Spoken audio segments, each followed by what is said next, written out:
சீர்காழி அருகே நெப்பத்தூர் என்னும் கிராமத்தை சீனிவாசன் என்கிற தலித் இளைஞர் தான் வேலை செய்து கொண்டிருந்த செங்கற்சூளையில் தூக்கில் தொங்கிய செய்தி கேட்டு கடந்த ஒரு வார காலத்திற்கு மேலாக தொடர் போராட்டத்தில் அந்த கிராமத்தை சார்ந்த பொதுமக்களும் விடுதலை சிறுத்தைகள், கம்யூனிஸ்ட் கட்சிகள்,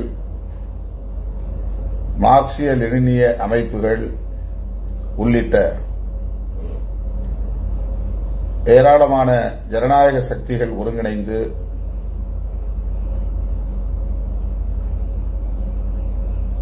நெப்பத்தூர் சீனிவாசன் சாவு திட்டமிட்ட ஒரு படுகொலைதான், எனவே அதை கொலை வழக்காக பதிவு செய்ய வேண்டும் என்று வலியுறுத்தி களத்தில் நிற்பதை நாம் அறிவோம். இன்றைக்கு 9வது நாளாக இந்த போராட்டம் தொடர்கிறது.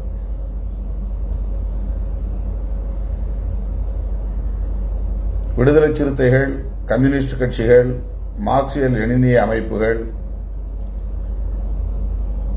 இன்னும் தேர்தல் அரசியலில் பங்கேற்காத பல்வேறு ஜனநாயக அமைப்புகள் என ஏறத்தாழ 17 அமைப்புகள் ஒருங்கிணைந்து போராட்டக் குழு அமைத்து நெப்பத்தூர் சீனிவாசன் குடும்பத்திற்கு நீதி கேட்டு, அவருடைய சாவுக்கு நீதி கேட்டு குரல் கொடுத்து வருவதை தமிழக அரசு, காவல்துறை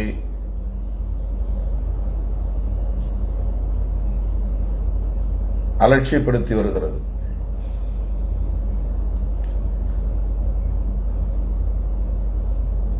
தமிழக அரசு என்பது தற்போது ஒரு காபந்து அரசாகத்தான், இடைக்கால அரசாகத்தான் இருக்கிறது. அதை நாம் அறிவோம். அதிகாரிகள் தான் இதில் முடிவெடுக்கக்கூடிய நிலையில் உள்ளனர்.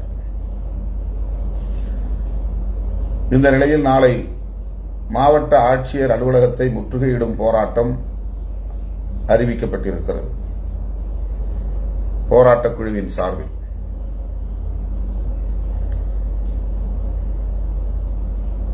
கொலை வழக்காக பதிவு செய்ய வேண்டும், குற்றவாளிகளை கைது செய்ய வேண்டும், அந்த குடும்பத்திற்கு உரிய இழப்பீடு வழங்க வேண்டும், அந்த குடும்பத்தில் ஒருவருக்கு அரசு வேலைவாய்ப்பு வழங்க வேண்டும், அந்த செங்கல் சூளையை நிரந்தரமாக இழுத்து மூட வேண்டும் என்பன போன்ற பல்வேறு கோரிக்கைகளை முன்வைத்து போராட்டக் குழு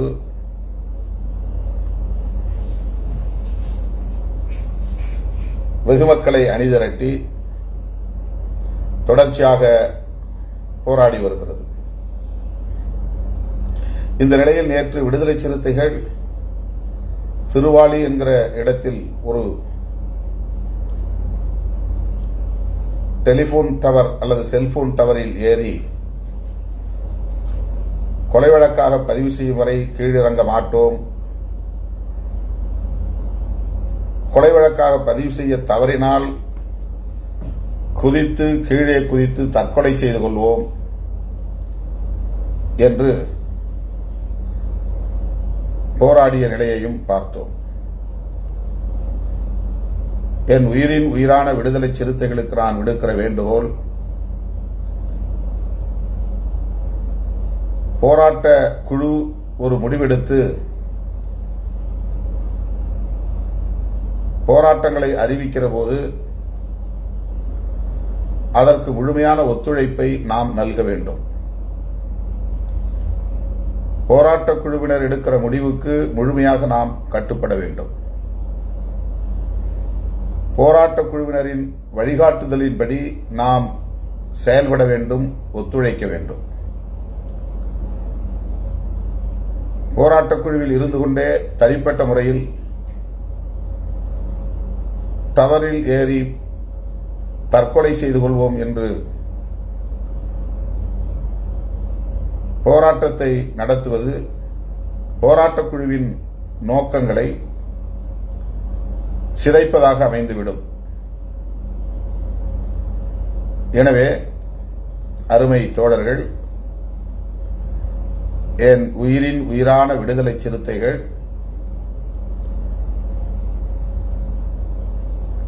தனிப்பட்ட முறையிலான போராட்டங்கள்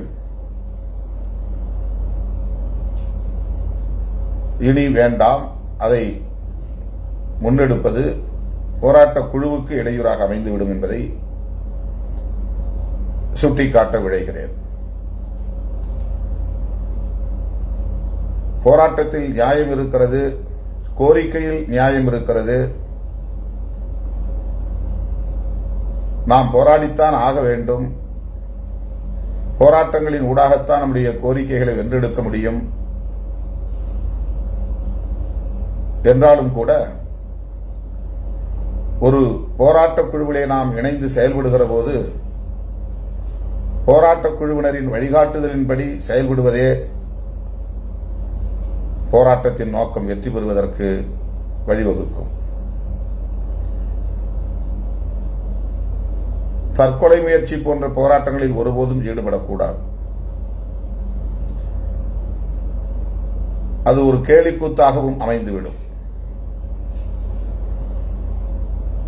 விளம்பரத்திற்காக செய்கிறோம் என்கிற விமர்சனத்திற்கும் ஆளாக நேரிடும். உறுதியாக நாம் களத்தில் நிற்போம். கோரிக்கைகளை மிக வலுவாக நாம் முன்வைப்போம். அதே நேரத்தில் போராட்டக் குழுவிலே இணைந்திருக்கிற போது அந்த போராட்டக் குழுவின் வழிகாட்டுதலின்படி செயல்படுவோம். இதுதான் நான் உங்களுக்கு விடுக்கிற வேண்டுகோள். தமிழக காவல்துறைக்கு நான் ஒரு வேண்டுகோள் வைக்க விரும்புகிறேன். அந்த செங்கற்சூளையில் இதுவரை இந்த ரெப்பத்தூர் சீனிவாசன் உட்பட 5 பேர் இதேபோல சந்தேகத்திற்கிடமான முறையில் உயிரிழந்ததாக சொல்லப்படுகிறது. பொதுமக்கள் அவை அனைத்தையுமே கொலை என்றுதான் சுட்டிக்காட்டுகிறார்கள். காவல்துறை வழக்கம் போல செங்கற்சூளை முதலாளியை, ஒரு மார்வாடி சமூகத்தை சார்ந்த முதலாளி, அவரை பாதுகாக்க வேண்டும் என்பதிலேயே கவனம் செலுத்துகிறது என்கிற குற்றச்சாட்டு பொதுமக்களிடையே நிலவுகிறது. இதனை இந்த நேரத்தில் சுட்டிக்காட்ட வேண்டியது விடுதலை சிறுத்தைகளின் கடமை என்று நான் கருதுகிறேன். வழக்கமாக காவல்துறையினர் இதுபோன்ற சம்பவங்கள் நிகழ்கிற போது படுகொலையாக இருந்தாலும் கூட, வெளிப்படையான படுகொலையாக தெரிந்தாலும் கூட 174 CRPC என்று சந்தேகத்திற்கிடமான மரணம் என்கிற பிரிவின் கீழ் வழக்கு பதிவு செய்வது வாடிக்கையாக இருந்து வருகிறது. எக்ஸ்டர்னல் இன்ஜூரிஸ், வெளியே காயங்கள் இருந்தும் கூட, தலையில் காயம் இருந்தாலும் அல்லது வெட்டு காயங்கள் இருந்தாலும், எலும்புகள் முறிந்திருந்தாலும், தலித்துகள் அப்படி கொல்லப்பட்டிருந்தால் அதை 174 CRPC என்கிற பிரிவின் கீழ் வழக்கை பதிவு செய்து புலனாய்வுக்கு பிறகுதான் கொலை என்பதற்கான ஆதாரங்கள் கிடைத்த பிறகுதான் நாங்கள் கொலை வழக்காக மாற்றுவோம் என்று ஒரு நடைமுறையை பின்பற்றி வருகிறது. இது காவல்துறையில் உள்ள ஒரு கலாச்சாரமாகவே இருந்து வருகிறது. பாதிக்கப்பட்டவர் தரப்பின் கருத்தை கேட்பதில்லை, அவர்களின் உணர்வுகளை மதிப்பதில்லை, அவர்கள் தருகிற புகாரை ஏற்றுக்கொள்வதில்லை. இது ஒருபுறம். இது சீர்காழியிலே மட்டும் நடந்திருக்கிறது, நெப்பத்தூர் சீனிவாசன் சாவிலே மட்டும் நடந்திருக்கிறது என்பதல்ல. தமிழ்நாடு முழுவதும் இப்படித்தான் காவல்துறை தலித்துகளின் பிரச்சனைகளை அணுகுகிறது என்பதற்காக நான் இதை சுட்டிக்காட்டுகிறேன்.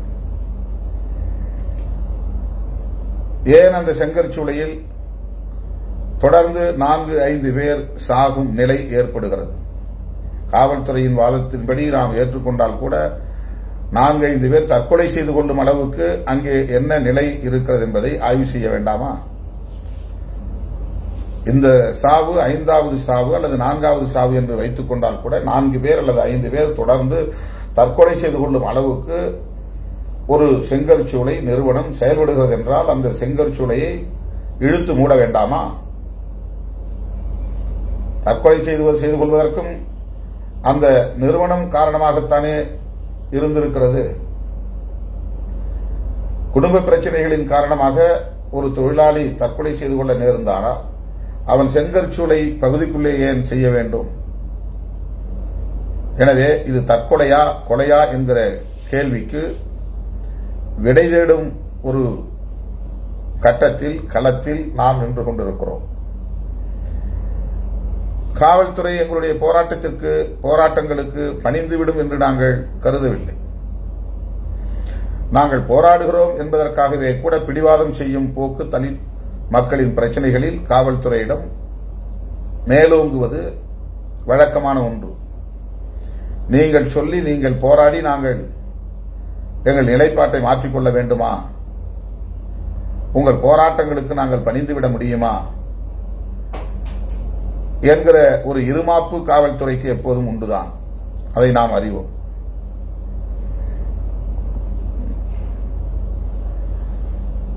அந்த உடலில் நெப்பத்தூர் சீனிவாசனுடைய உடலில் வெளிக்காயங்கள் ஏதும் இல்லை. எனவே எப்படி இதை நாங்கள் கொலை என்று சொல்ல முடியும்? இதுதான் காவல்துறையின் வாதம். அதற்காக தற்கொலைக்கு தூண்டியதாக வழக்கு பதிவு.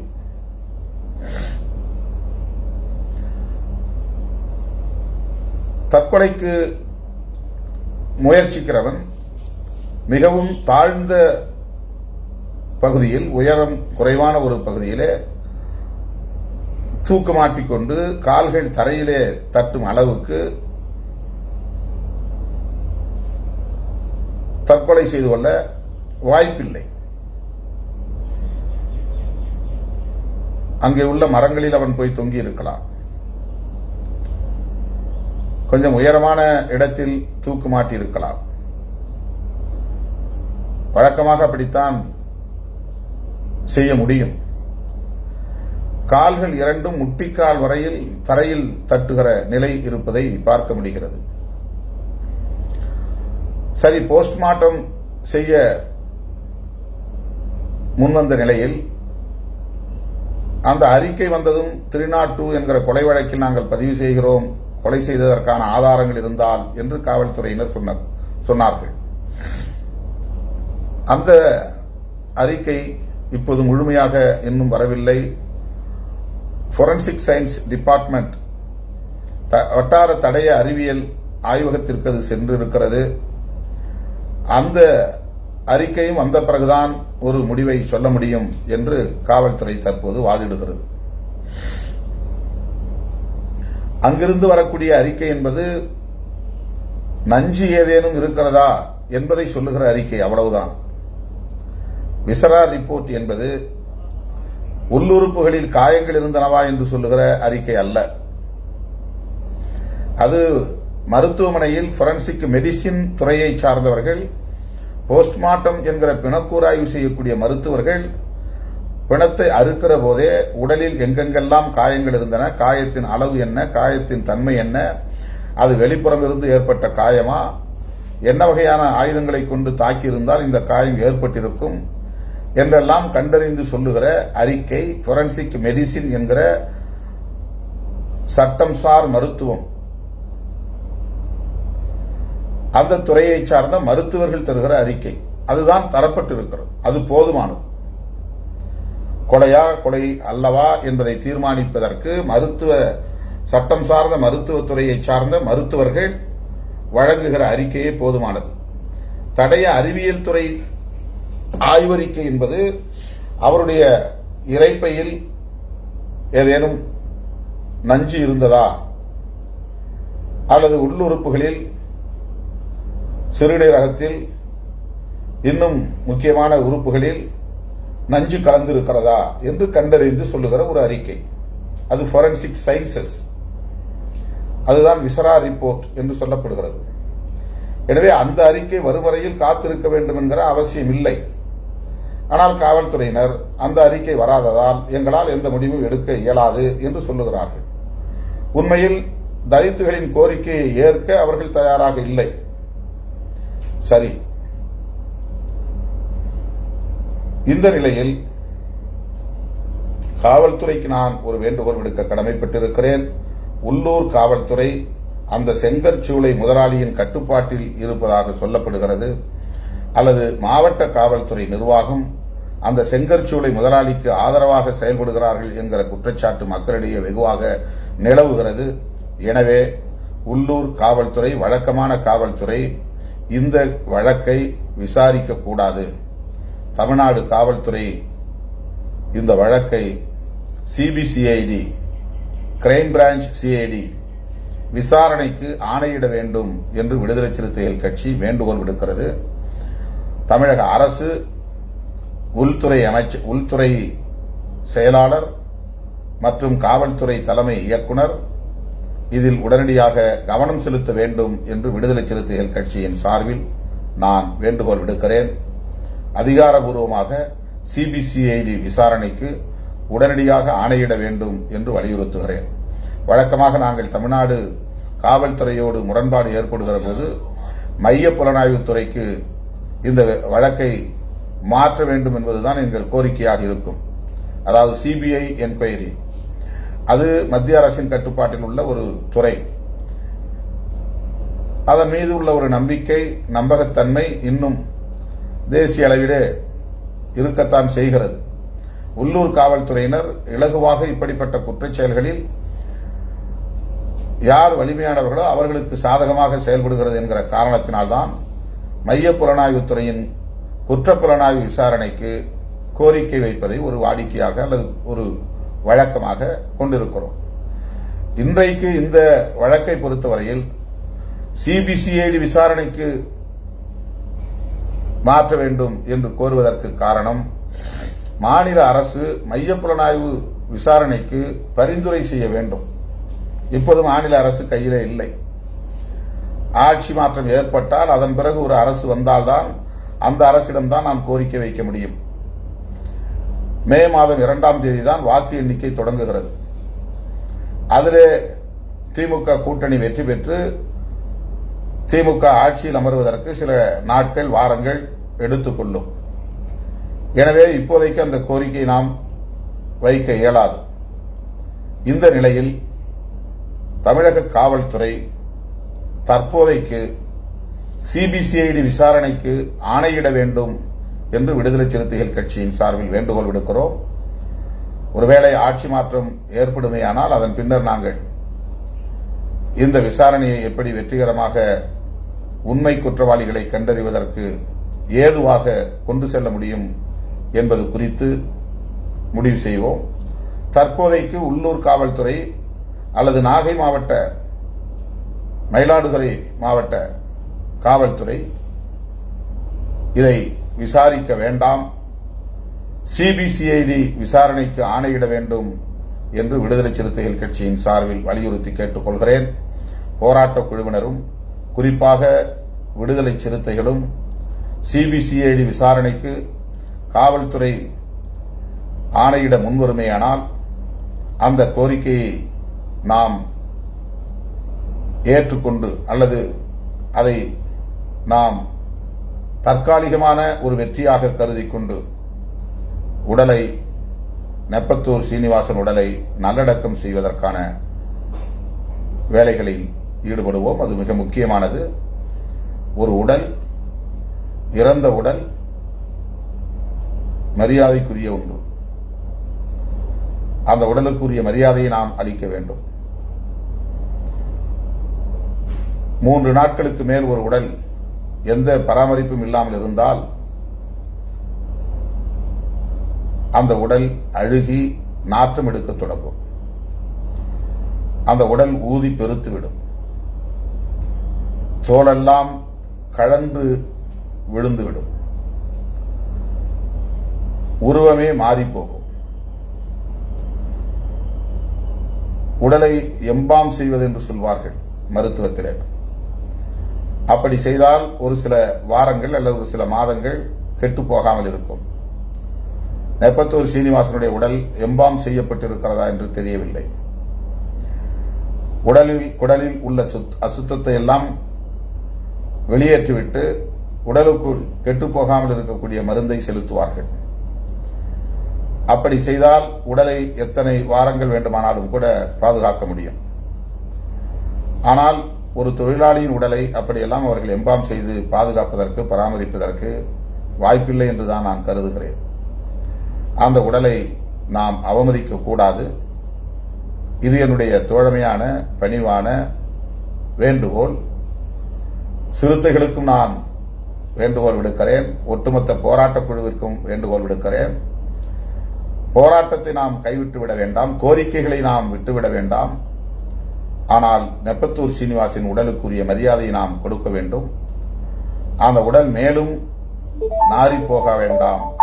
நாரி போகாமல் இருக்கக்கூடிய வகையில் உடலை பெற்று உடனடியாக அடக்கம் செய்ய அந்த உடலுக்கு உரிய உறவினர்கள், உற்றார் உறவினர்கள் அஞ்சலி செலுத்துவதற்கும் ஒரு வாய்ப்பை தர நாம் அனைவரும் ஒருங்கிணைந்து முன்வர வேண்டும் என்கிற வேண்டுகோளையும் விடுக்கிறேன்.